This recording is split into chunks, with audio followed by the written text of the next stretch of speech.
1910 की रचना है। बांग्ला की एक पत्रिका थी प्रवासी, उसी में उसका प्रकाशन हुआ।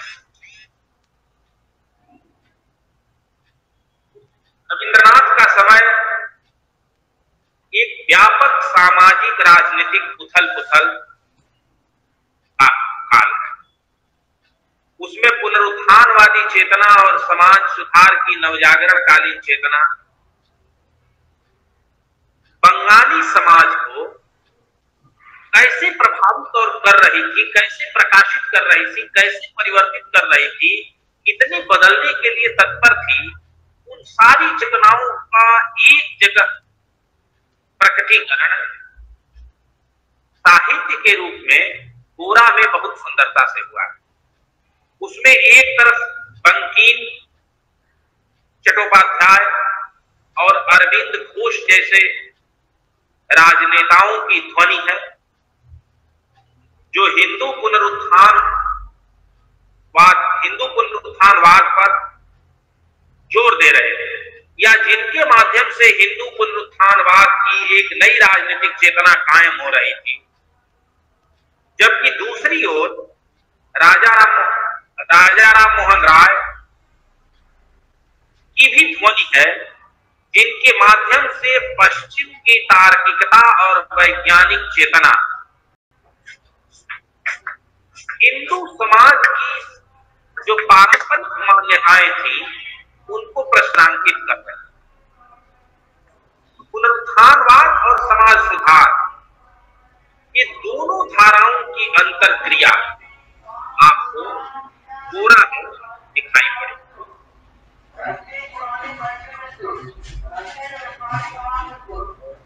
रविंद्रनाथ बांग्ला नवजागरण के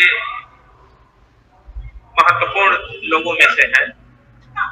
ये भारतीय नवजागरण के भी एक महत्वपूर्ण बिंदु है, पड़ाव है। लेकिन उनके इस उपन्यास के संदर्भ में उन्होंने इन दो परस्पर धाराओं के भीतर जो एक तरह खास तरह की प्रगतिशीलता और खास तरह की संकीर्णता, अपनी ही परंपरा के भीतर एक प्रगतिशील दृष्टिकोण और एक संकीर्ण दृष्टिकोण, इन दोनों को अलग ढंग से गोरा में उन्होंने स्वर देने की कोशिश की। हमारे नवजागरण के आंदोलन में जो संकीर्ण हिंदुत्व का खतरा है, और यह खतरा था और यह खतरा आज भी है, बल्कि पहले के मुकाबले यह खतरा लगातार बढ़ा है। इस खतरे की ध्वनि आपको इस उपन्यास में सुनाई पड़ेगी।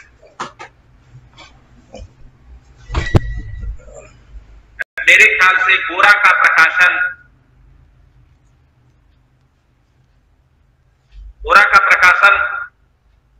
दूसरे दशक में हुआ, 11-12 इस दशक। गोरा का प्रकाशन वर्ष मेरे ख्याल से 15 या 16 है सर, 1916। लेकिन गोरा का जो रचना काल है वह 1910 का कालखंड। 1910 का कालखंड बहुत महत्वपूर्ण है, और इसलिए भी महत्वपूर्ण है कि 1905 के बंग भंग के बाद बंगाल में जो एक खास तरह की राजनीतिक चेतना का विकास हुआ, उसमें राष्ट्रीय आंदोलन के साथ एक खास तरह की जो हिंदुत्व की जो एक लामबंदी थी, उसका जो एक स्वर था, जिसे आप चाहे तो इतिहास में भी सुन सकते हैं और गोरा में उसे आप देख भी सकते हैं। बांग्ला की एक प्रतिष्ठित पत्रिका प्रवासी में 1907 से लेकर 9 तक गोरा धारावाहिक प्रकाशित, और इसलिए भी मैं कह रहा हूं 1910 इसलिए भी कह रहा हूं कि महत्वपूर्ण है कि एक खास तरह की क्रांतिकारी चेतना, जिसके लिए अंग्रेजी में वो शब्द नहीं है, रिवोल्यूशनरी टेररिज्म, तो इसके लिए आप अंग्रेजों की नजर में भगत सिंह आतंकवादी थे। इस तरह की खास तरह की एक राजनीतिक क्रांतिकारी चेतना, जिसके लिए बंगाल का जो माणिक कला है यह महत्वपूर्ण है, जिसमें बड़ी बड़ी क्रांतिकारी वहां अनुशीलन समितियां बनी थी उसी दौर में, और उन अनुशीलन समितियों ने बंगाल के नौजवानों को प्रभावित किया, जिसमें एक नौजवान खुदीराम बोस के साथ जो प्रफुल्ल चाकी थे, और खुदीराम बोस इसके उदाहरण। ये 1910 का ही दौर है। ये वही दौर है जब अरविंद घोष के भाई, विवेकानंद के छोटे भाई वीरेंद्र चट्टोपाध्याय, भूपेन्द्र नाथ दत्त जैसे ढेर सारे नौजवान, दास बिहारी बोस, क्रांतिकारी आंदोलन के मार्फत भारतीय राष्ट्रीयता की चेतना का विकास कर रहे हैं। पंजाब में इस चेतना का विकास लाला लाजपत राय जैसे लोग कर रहे थे। उसी दौर में दिल्ली राजधानी हो रही थी, कलकत्ते से उठ करके 1911 में दिल्ली दरबार हुआ, राजधानी हो रही थी। अरविंद राजनीति को, सक्रिय राजनीति को छोड़ करके आध्यात्म की खोज में निकल रहे थे। गांधी हिंद स्वराज लिख रहे थे। ये सब दौर समझिए आप।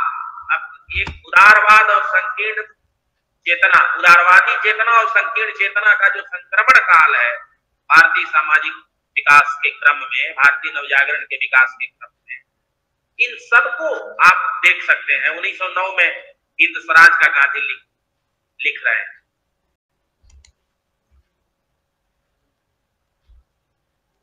प्रेमचंद उसी दौर के आसपास हिंदी में, उर्दू और हिंदी में खास तरह के चीजें लिख रहे थे, जिनका महत्व राष्ट्रीय आंदोलन के संदर्भ में है।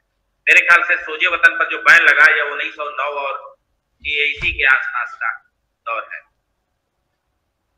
इसलिए इस संदर्भ को ध्यान में रखें कि गोरा केवल एक उपन्यास नहीं है, वह एक नॉवेल भर नहीं है, बल्कि वह संक्रमणकालीन भारतीय चेतना का महाकाव्यात्मक आख्यान, जो भारतीय समाज के भीतर जो संक्रमण चल रहा है, जो आवाजाही चल रही है धार्मिक उदारवाद की और संकीर्ण चेतना की, धार्मिक सामाजिक परंपराओं की, विनिषेध की, उस संक्रमणकालीन भारतीय चेतना का वह एक तरह का राजनीतिक सांस्कृतिक महाआख्यान।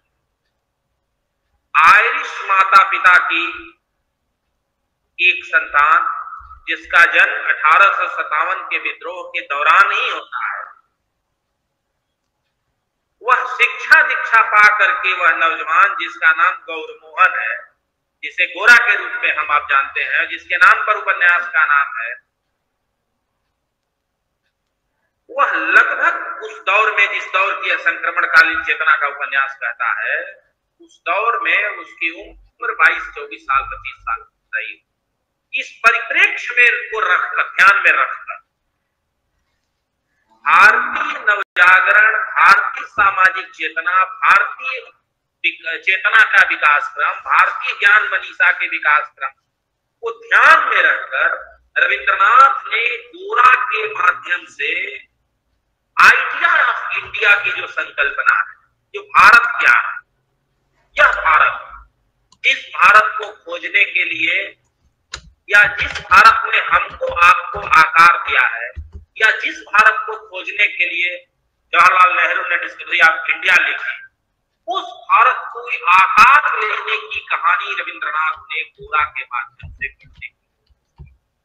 इसलिए गोरा को सिर्फ एक उपन्यास के रूप में न पढ़ें, बल्कि उस महान परंपरा के रूप में पढ़ें, जिस परंपरा ने संवाद के द्वारा, तनाव के द्वारा, बहस के द्वारा, संघर्ष के द्वारा, संकल्प के द्वारा इस भारतीयता की बुनियाद डाली। इसलिए और दूसरे उपन्यासों से अलग गोरा भारतीय चेतना का, भारतीयता का, आइडिया ऑफ इंडिया जिसको कहते हैं, जिसके लिए अंग्रेजी में शब्द होगा द आइडिया ऑफ इंडिया, जो भारत की आत्मा है, आइडिया है, भारत का जो विचार है, उसकी संकल्पना को मूर्त करने वाला उपन्यास। 1895 के आसपास रविंद्रनाथ ने बंगीय साहित्य परिषद, जो बड़ी प्रतिष्ठित संस्था है बंगाल की, उसमें एक भाषण दिया 1895 में। और उसमें उन्होंने जो कहा वह यह कि आज हम साहित्य की धारा को पकड़े हुए हिंदुत्व के उस बृहद, प्रबल, बहुमुखी, सचल, गठनशील, देखिए आप शब्द देखिए, हिंदुत्व के बृहद, प्रबल, बहुमुखी, सचल, गठनशील, सजीव स्रोत पर बहते हुए इस काल से उस काल में नहीं जा सकते। यह जो युग बन रहा है, इस युग में, इस युग से उस युग में जाने के लिए लेखक को पता है कि हम जिस युग में, जिस भविष्य को देख रहा है, लेखक को पता है कि वह इस वर्तमान से बदला हुआ भविष्य है। इस वर्तमान के सहारे, जिस अतीत की परंपराओं से यह वर्तमान बना है, इस वर्तमान को लेकर के हम भविष्य की तरफ नहीं बढ़ सकते। लेखक इस वर्तमान की अपर्याप्तता से वाकिफ है। इसलिए जो लोग अपनी परंपरा को ही सर्वोत्तम मानने की जिद पाले हुए हैं और उसी को साबित करने का ग्रामीण प्राणायाम कर रहे हैं, उन्हें सीखना चाहिए कि परंपरा में बहुत सारी चीजों को छोड़ करके जो वर्तमान बनता है, कई बार उस वर्तमान की भी आलोचना करनी पड़ती है भविष्य की बेहतर आशा के लिए। यह वर्तमान भी नाकाफी होता है। इस वर्तमान के सहारे हम बेहतर भविष्य की तरफ नहीं जा सकते। रविंद्रनाथ इस बात को कहते हैं। तो यह भी कहते हैं कि आज हम उसी सूखे रास्ते के बीच,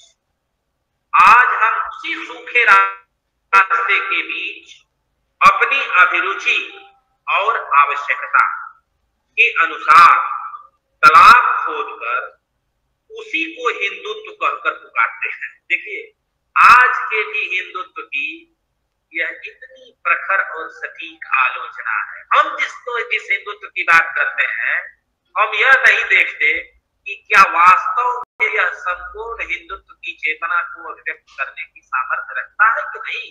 रविंद्रनाथ का शब्द देखिए, आज हम उसी सूखे रास्ते के बीच, यह रास्ता सूख गया है, इसमें कोई संभावना नहीं है, लेकिन हम बीच बीच अपनी अभिरुचि और आवश्यकता से, जितना हमें चाहिए और जितनी हमारी रुचि, अभिरुचि और आवश्यकता के अनुसार तालाब खोद कर उसी को हिंदुत्व कहकर, यह बंधा हुआ क्षुद्र विच्छिन्न हिंदुत्व हमारा व्यक्तिगत संबंध है। उसमें कोई मेरा हिंदुत्व है, कोई तेरा हिंदुत्व है। वह कर्ण, कणाद, राघव, कौरव, नंद, उपनंद और हमारे सर्वसाधारण का तरंगित प्रवाहित अखंड विपुल हिंदुत्व है ही नहीं, इसमें संदेह है। आप ध्यान में रखिए, जब इस वाक्य को आप सुनिए तो 1895 में रविंद्रनाथ कह रहे हैं बंगीय साहित्य परिषद के अधिवेशन में, उस सभा को संबोधित करते हुए, कि यह तेरा है, यह मेरा है, यह जो हिंदुत्व है, यह तेरा मेरा तो हिंदुत्व हो सकता है, यह कण्व, कणाद, हमारी जो ऋषि परंपरा, राघव, कौरव, हमारी जो औपनिषदिक पौराणिक परंपरा, नंद, उपनंद, हमारी जो ऐतिहासिक विकास चेतना की परंपरा, और हमारे सर्वसाधारण का तरंगित प्रवाह, यह जो सर्वसाधारण जनता का जो अखंड प्रवाह है, इसको वहन करने की क्षमता इस संकीर्ण हिंदुत्व में नहीं। यह बात 1895 में भी सही है, 1910 में भी सही है, 1947 में भी सही है और 2020 और 21 में भी सही है। यह बात 2014 में भी सही थी।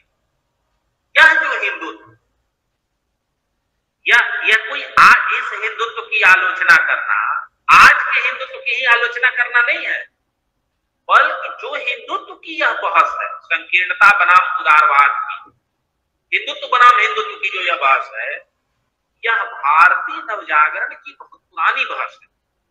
जब मैं इस आलोचना को भी कहता हूं तो मेरे ध्यान में कम से कम 150 साल का 250 साल का इतिहास है कि ये तब से यह बहस चली आ रही। 150 साल से तो यह बहस कम से कम चल ही रही है, जिसको हम बहुत व्यवस्थित तरीके से इतिहास में देख सकते हैं। और पढ़ रविंद्रनाथ के जन्म के लगभग 160-62 साल हो गए अगर मैं भूल न रहा, और मृत्यु का भी लगभग 8 दशक हो गया है। इसके बाद भी आज जिस तेजी से बदले समाज और इस राष्ट्र की सामूहिक चेतना में प्रत्यक्ष या अप्रत्यक्ष रूप से इस हिंदुत्व की ध्वनि, दोनों संकीर्ण और उदारवादी हिंदुत्व की जो ध्वनि इस देश की चेतना में विद्यमान है, उसे आप देख सकते हैं, पढ़ सकते हैं, समझ सकते हैं और बोल सकते हैं। रविंद्रनाथ अकेले ऐसे कालजयी विचारक हैं, अकेले ऐसे बड़े लेखक विचारक हैं जिनकी व्याप्ति अखिल भारतीय है, जो चिंतन में केवल लेखक भर नहीं है बल्कि वह संस्कृति कर्मी है, संगीतकार भी है। उन्होंने भारतीय प्रायद्वीप महाद्वीप ये सामाजिक जीवन का, सामाजिक जीवन ही नहीं सामाजिक जीवन का भी, ये जो मिला जुला जीवन रूप है, इसको प्रतिनिधित्व देने का विस्तृत फलक तैयार किया। पूरा उस फलक का एक भाग है, उनकी कहानियां एक दूसरा भाग है, उनकी कविताएं एक तीसरा भाग है, समूची जो सामाजिक सांस्कृतिक चेतना है उसका एक फलक पूरा भी है। वे एक ही साथ कवि भी हैं, उच्च कोटि के कथाकार भी हैं, नाटककार भी हैं, एक अभिनव ढंग के संगीतकार हैं, अप्रतिम चित्रकार हैं और विलक्षण गद्यकार। उनकी प्रतिभा बहुमुखी, वो जितने बड़े विचारक हैं उतने ही बड़े कवि हैं, उतने ही बड़े उपन्यासकार हैं, उतने ही बड़े चित्रकार हैं। इतना ही नहीं, वे महान शिक्षाविद, समाज चेता और राजनीति को दिशा देने वाले राजनेताओं के प्रेरणा स्रोत थी। यह अकारण नहीं है कि उनका संबंध गांधी से पहले और गांधी के बाद तक भारतीय समाज में काम करने वाले, भारतीय लोकतंत्र को दिशा देने वाले उन तमाम बौद्धिक विमर्शकार राजनेताओं, संस्कृति कर्मियों से है जो किसी न किसी मार्फत भारतीय समाज की बेहतरी के लिए सक्रिय रहे। जैसी बोस, महात्मा गांधी, जवाहरलाल नेहरू, मौलाना आजाद, कृपलानी, ये परंपरा लंबी है, ये लंबी बहस है जिसमें आप रविंद्रनाथ के सार्थक हस्तक्षेप को, योगदान को आप देख सकते हैं। 19वीं और 20वीं शताब्दी की जो शुरुआत की सामाजिक राजनीतिक चिंताओं में अतीत की श्रेष्ठता का भाव पहले क्रम था। जो पदानुक्रम बनता है उसमें पहला स्थान अतीत की प्रति गौरव भावना का, एक गौरवशाली अतीत। लेकिन इस दौरान भी रविंद्रनाथ की दृष्टि अतीत की बजाय अतीत की तरफ नहीं थी, बल्कि उस भविष्य की तरफ थी जिस भविष्य की रचना करना कवि, लेखक, विचारक, संस्कृति कर्मी का ध्येय होता है। और इस चेतना में पुनरुत्थानवाद, समाज सुधार की बहुत सारी भावना थी, लेकिन उसमें एक भावना अतीत की आलोचना भी थी, अतीत का पुनरावलोकन भी था और आत्मालोचन भी था, जिसके लिए माखनलाल चतुर्वेदी कहते हैं, मैथिली चंद्रगुप्त कहते हैं ना कि हम कौन थे, क्या हो गए, क्या होंगे अभी, आओ विचारे बैठ कर ये समस्याएं। तो ये जो आत्मालोकन, यह विचार करने की जरूरत है कि जो आज हमारी स्थिति है, इसकी जिम्मेदार कोई बाह्य परिस्थितियां हैं कि उन बाह्य परिस्थितियों के साथ थोड़ी बहुत हमारी भी कोई भूमिका है या नहीं, यह विचार करने। रविंद्रनाथ उस विचार करने वाले लोगों में, यह जो विचार करने वाली जो परंपरा है, उसकी अग्रिम पंक्ति में खड़े रचनाकार। और रविंद्रनाथ ऐसे भी रचनाकार हैं जिन अग्रिम पंक्ति में उन खड़े तमाम रचनाकारों में रविंद्रनाथ का नजरिया अलहदा, वो अलग है। ये भविष्य दृष्टा, ये बिजली की तरह सत्य का साक्षात्कार करते हैं और पल भर में ही, क्षण भर में उस समग्र चेतना को पकड़ लेते हैं। वे न सिर्फ अतीत को समझते हैं, न सिर्फ वर्तमान को समझते हैं, बल्कि उसके रास्ते उस भविष्य को भी साकार होते देख रहे हैं। वे भविष्य की भी खामियां देख रहे हैं कि अगर इस अतीत के सहारे ही हमें आगे बढ़ना होगा तो हम जिस तरह का भविष्य बनाएंगे वह भविष्य भारतीय चेतना के अनुरूप नहीं, या उसमें भारतीय चेतना को समग्रता में वहन करने की वह क्षमता नहीं होगी जिस क्षमता की अभिलाषा लेकर के भारतीय नवजागरण आगे बढ़ा। तो वहां से खड़े हो अतीत की आलोचना करते हुए अपने वर्तमान पर खड़े होकर के उन्होंने भविष्य को देखा। इसलिए जो पुनरुत्थानवादी चेतना के भीतर निहित संकीर्ण हिंदुत्व है, उस हिंदुत्व के संकट को 20वीं शताब्दी में सबसे पहले पहचानने का श्रेय अगर किसी को दिया जाना चाहिए तो वो रविंद्रनाथ को दिया जाना चाहिए। उनके अनुसार पूरा में उस संकीर्ण हिंदुत्व की पहचान का स्वर है और प्रत्याख्यान का भी स्वर है। पूरा उस संकीर्ण हिंदुत्व को मूर्त करने वाला उपन्यास है, साथ ही उस संकीर्ण हिंदुत्व की बहुत गंभीर समीक्षा करने वाला भी उपन्यास है। मतलब उस संकीर्ण हिंदुत्व की पहचान और प्रत्याख्यान दोनों को एक ही जगह कलात्मक संयोजन रविंद्रनाथ ने पूरा में किया। अगर आप एक दूसरे कोण से भी देखें तो पुनरुत्थानवादी चेतना में जो अंतर्निहित, जो बधा हुआ, जो जड़, क्षुद्र, निम्न स्तरीय, जो छद्म सामाजिक मान्यताएं हैं, उनको ही उजागर करने के लिए अपनी समाज की पतनशील मूल्यों को ही खोलने के लिए लेखक ने पूरा जैसे विलक्षण और क्लैश उपन्यास की रचना की। यह एक तरह से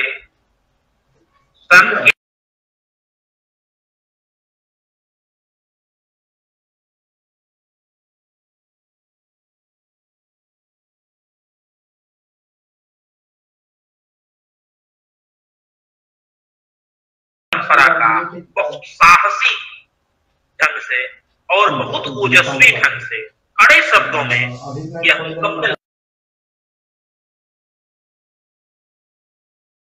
बल्कि उसकी व्यर्थता को प्रमाणित। इस अर्थ में मेरे ख्याल से उपन्यास को इस अर्थ में भी पढ़ा जाना चाहिए।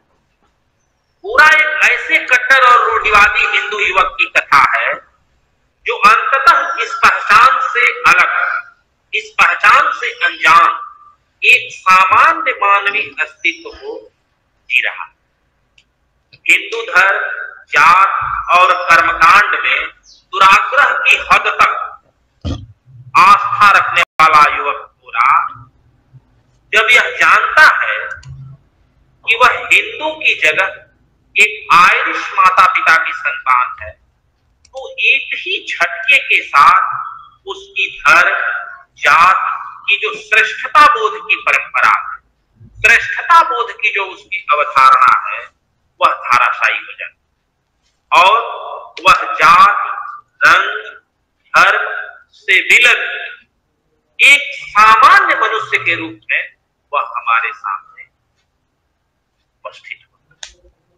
उसे लगता है कि वह एक संकीर्ण सत्य से, एक बंधे बंधाए सत्य से मुक्त होकर बृहत्तर सत्य, एक बड़े मानवीय सरोकार के सामने आ खड़ा हुआ। सहसा वह अचानक आ खड़ा हुआ है।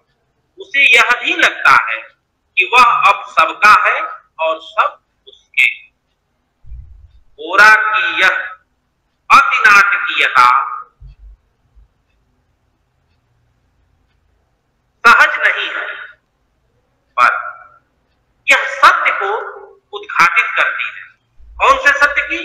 कि जाति, धर्म और रंग की पहचान जन्म से नहीं होती, बल्कि जन्म के बाद संस्कार द्वारा जाति, धर्म और रंग की संकल्पना उसके साथ जुड़ती है।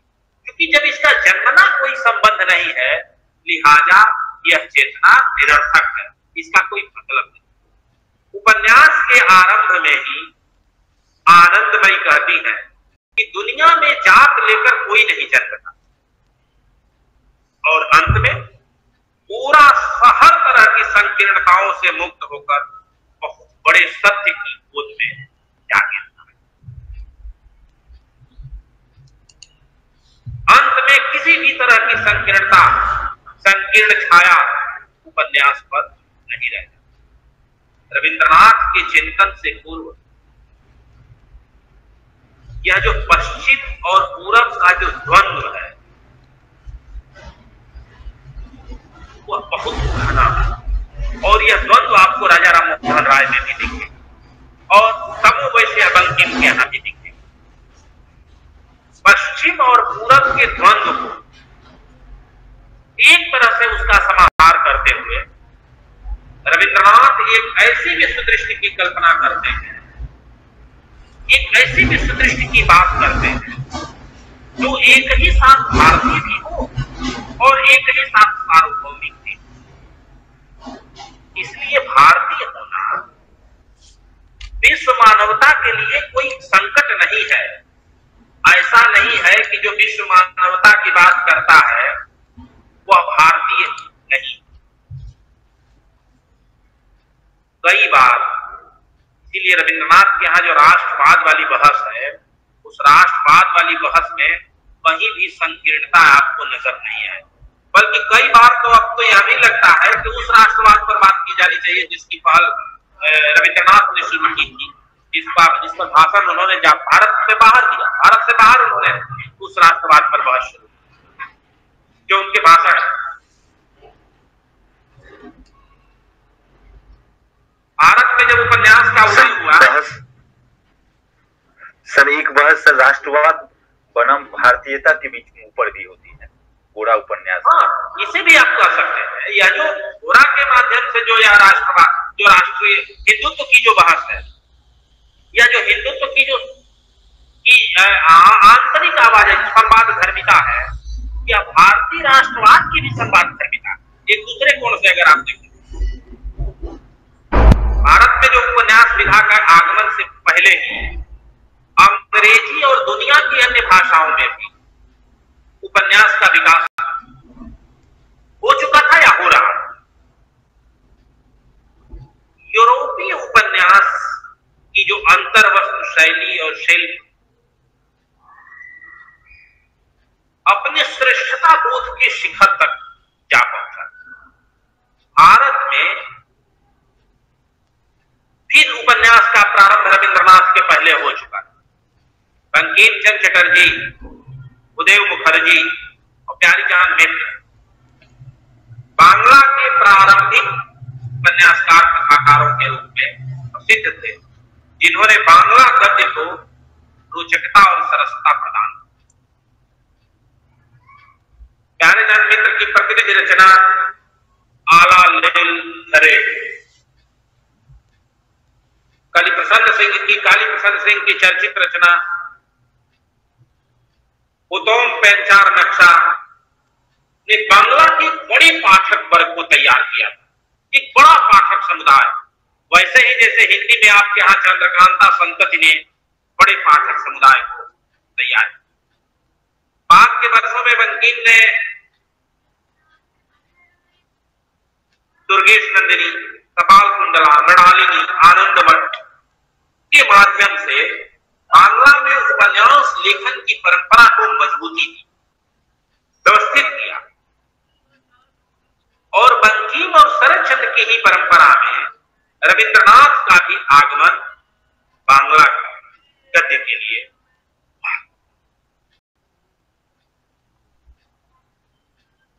रविंद्रनाथ की मानस चिंतन में बहुत प्रारंभ से ही एक वैश्विक चेतना, विश्व मानवता बोध, बिला जी ने लिखा है कि रविंद्र भारतीय कवि है, बांग्ला कवि है, भारतीय कवि है, वह साथ साथ विश्व कवि भी। तो जो एक वैश्विक चेतना रविंद्रनाथ के मानस में विद्यमान, जिसे वह साहित्य में मूर्त करना चाहते, और 20वीं शताब्दी में जो हिंदू पुनरुत्थानवाद का स्वर जिस तरह से उभर रहा था, जो शक्ल ले रहा था, बंगाल में भी और बंगाल के बाहर भारत के अन्य हिस्सों में भी, बंगभंग के प्रतिरोध में जो स्वदेशी चेतना, स्वदेशी आंदोलन के दौर में या उसके बाद जो उग्र राष्ट्रवाद का विकास हो रहा था, रविंद्रनाथ ने उसकी आलोचना की है। और यह कम महत्वपूर्ण नहीं है कि उस उग्र राष्ट्रवाद की आलोचना उन्होंने तब की जब उग्र राष्ट्रवाद की कमियां प्रायः स्पष्ट नहीं, अभी उसकी शुरुआत ही हो रही। उसकी बुनियादी दौर में ही, उसके प्रारंभ के दौर में ही रविंद्रनाथ उसकी कमियों को समझने वाले बड़े लेखक, और न सिर्फ समझने वाले लेखक थे बल्कि उसके खिलाफ आवाज उठाने वाले लेखक, बोलने वाले लेखक। उस राष्ट्रवाद का उन्होंने कड़े शब्दों में प्रतिवाद किया, और कई लोगों ने ऐसा माना है, प्रायः कई लोगों ने ऐसा माना है कि पूरा की जो परिकल्पना है उसके भीतर, जैसे जिन लोगों ने रंगभूमि उपन्यास पढ़ा होगा, उसमें एक पात्र है सोफिया। तो सोफिया के पीछे कहीं न कहीं एनी बेसेंट की एक भूमिका है, जिस प्रेमचंद के मानस में, दिमाग में सोफिया की रचना करते हुए कहीं न कहीं उनके मानस पटल पर, उनके विचार चिंतन में एनी बेसेंट की जैसी भूमिका है। वैसी ही भूमिका गोरा की परिकल्पना को गढ़ते हुए रविंद्रनाथ के मानस पटल पर सिस्टर निवेदिता भी है।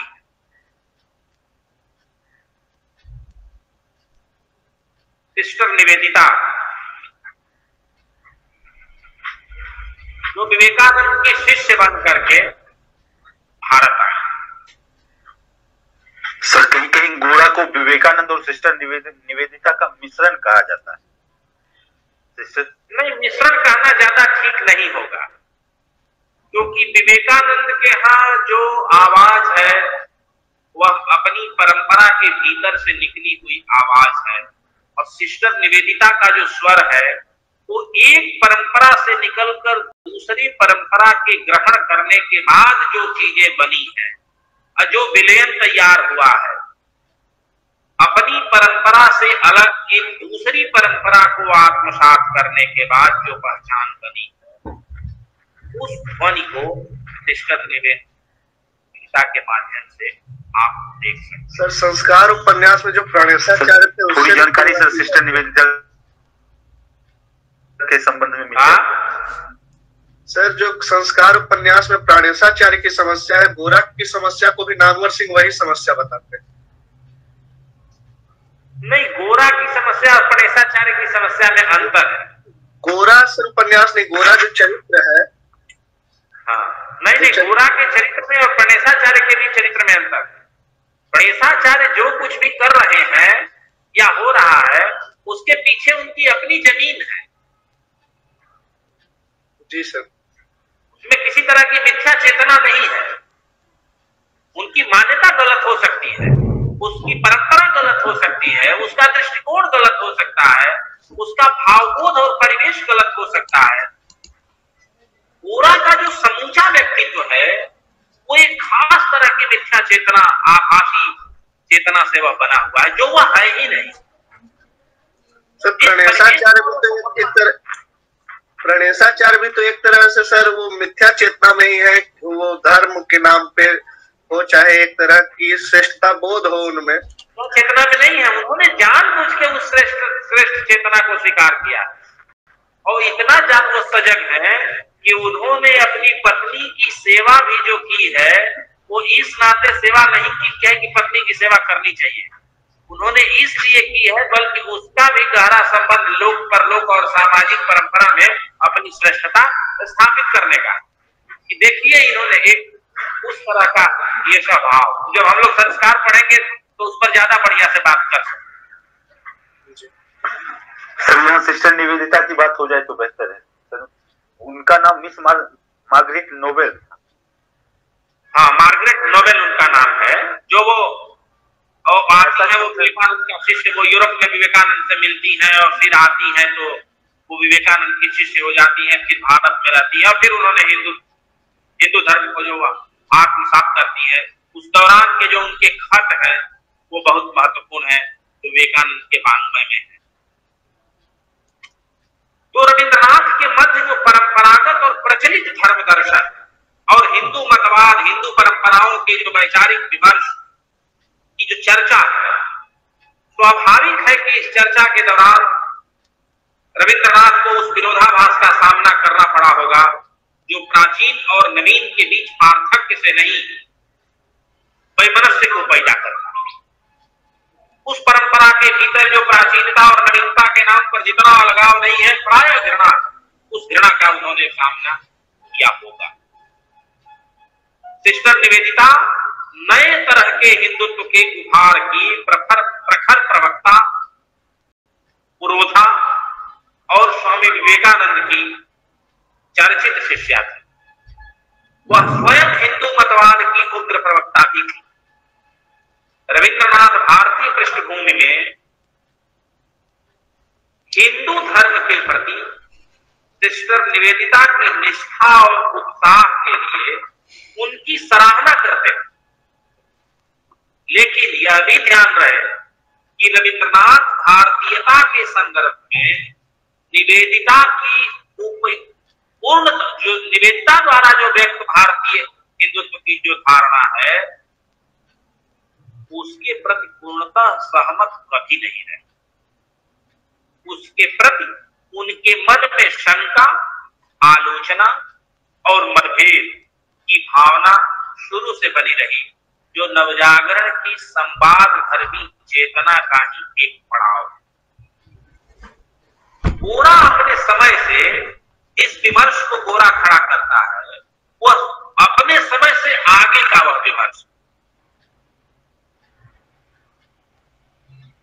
वह जिस समाज की रचना है उसमें जो संकल्प है वह उस समाज का नहीं है, उस समाज से आगे का, लेकिन उसमें वह समाज भी है। इसलिए कई बार जो बड़ी कालजयी कृतियां हैं वह भविष्य की आशा के साथ अपनी वर्तमान की महत्ता को भी, वर्तमान के संघर्ष को भी, वर्तमान के संकल्प को भी और वर्तमान के संदर्भ को भी बहुत करीने से उद्घाटित करती। संभव है कि भारतीय साहित्य के प्रारंभिक दौर में या भारतीय उपन्यास के आकार लेने के दौर में, बनने के दौर में पूरा ऐसी पहली महत्वपूर्ण कृति है जो अपने समय के यथार्थ को, अपने समय के घात संघात को, अपने समय के वैचारिक बहसों को, सांस्कृतिक अंतरक्रिया को, सामाजिक राजनीतिक आवाजाही को, धार्मिक संवाद को उद्घाटित करने वाली एक गोरा में व्यक्त जो बंगाली समाज है वह हिंदू परंपरा और ब्रह्मो समाज की परंपरा है, उसमें बटा हुआ। लेकिन यह विभाजन ऐसा नहीं है कि आप सहज ही इसे देख सकें। यह विभाजन बहुत जटिल और संश्लिष्ट किस्म का है। उसको देखने के लिए उस रेसे रेसे को खोलने की जरूरत है जो परस्पर एक दूसरे से बधा हुआ है। रविन्द्रनाथ उस ऊपर से विभाजित दिखने वाले समाज की भीतरी तहे, भीतर की बुद्धियों के भीतर जाकर उसके अंतर विरोधों को, उसके द्वंद्वों को और समग्र यथार्थ चेतना को समेटने के लिए चरित्रों, भिन्न भिन्न तरह के चरित्रों, कथाओं, आनुषंगिक कथाओं का विधान करते हैं। इसलिए गोरा उपन्यास के जो चरित्र है वह एक रेखीय नहीं है, उनका विकास एक ढंग से नहीं होता, बल्कि उन चरित्रों के कई कई डायमेंशन, एक ही चरित्र के कई कई रूप आपको उपन्यास में दिखेंगे। इनके अंतर विरोधों और द्वंद्वों को बहुत विलक्षण ढंग से समेटने की कोशिश रविन्द्रनाथ ने की। गोरा का मित्र जो है विनय, वह हिंदू है, लेकिन ब्रह्म धर्म को स्वीकार कर ललिता से विवाह करना चाहता है। परेश बाबू से कहता है कि मेरे जीवन में धर्म विश्वास अभी विकसित नहीं हुआ, इतना ही समझ सका हूं कि वह भी आपको दे, जो भी समझ सका हूं वह भी आपको दे।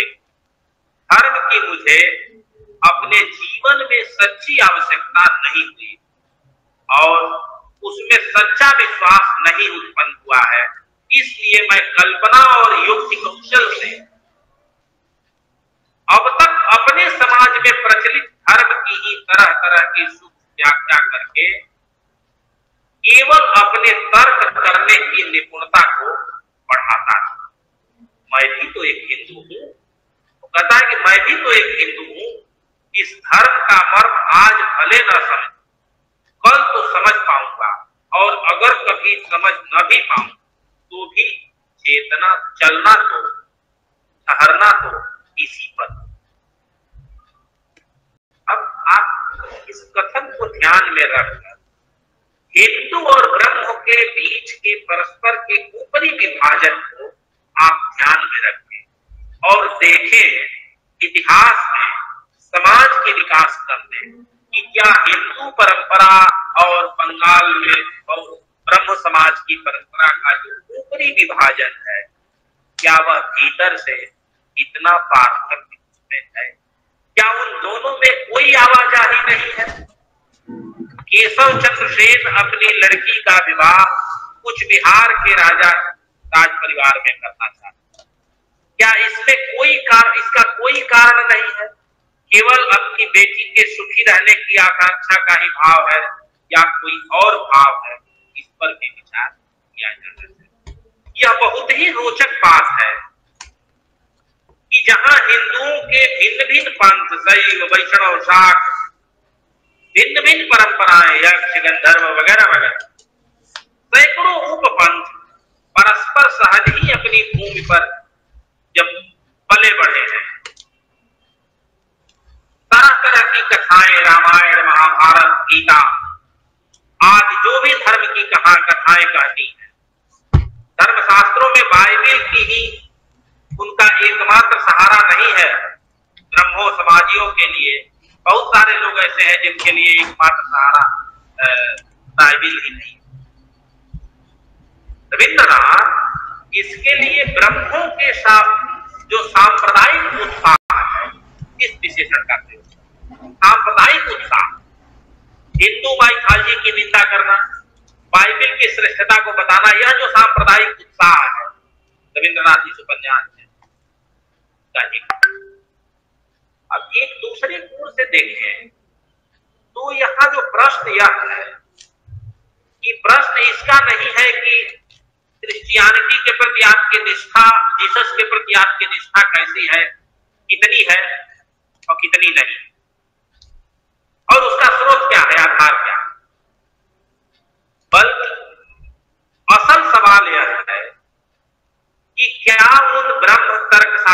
के बीच ब्रह्म समाज में आस्था रखने वाली वह पीढ़ी जो बंगाल में उभर रही है, उसके भीतर क्या श्रेष्ठतर आध्यात्मिक ज्ञान की प्यास उन्हें वहां ले गई है? क्या क्रिश्चियनिटी की तरफ वह इसलिए गए हैं कि वह क्रिश्चियनिटी की मानवतावादी मूल्यों में आस्था रखना चाहते हैं या रखते हैं? दर्शन और इतिहास की गूढ़ रहस्यों को जानने के लिए वो लोग वहां गए हैं, या आत्महीनता से उबरने की जो चाह है वह उन्हें जानबूझ करके ब्रह्म समाजियों के यहां ले गई कि क्रिश्चियनिटी का जो प्रभाव है तो उसकी श्रेष्ठता बोध को एडॉप्ट करने के लिए वह गए, या राजपुर जो राजप्रासाद है, जो शासकों का जो स्नेह है उसको पाने के लिए वो वहां गए हैं। यह प्रश्न भी देखा जाना और इस प्रश्न के आलोक में उस परिवेश के ब्रह्म समाजियों पर बात की जानी चाहिए।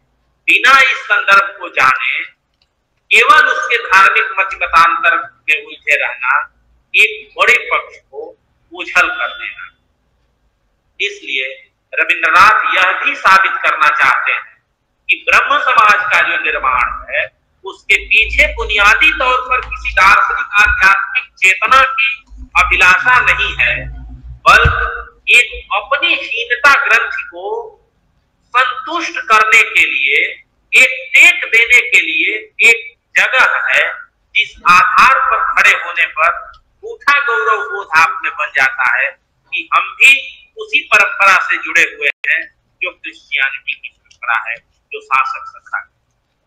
यह भी कहीं न कहीं है, पूरी तौर पर है, मैं यह नहीं कह रहा हूं, लेकिन उस परंपरा की अपर्याप्तता साबित करना भी रविंद्रनाथ का एक। यहीं पर आज की बात खत्म करते हैं। कल ठीक इससे आगे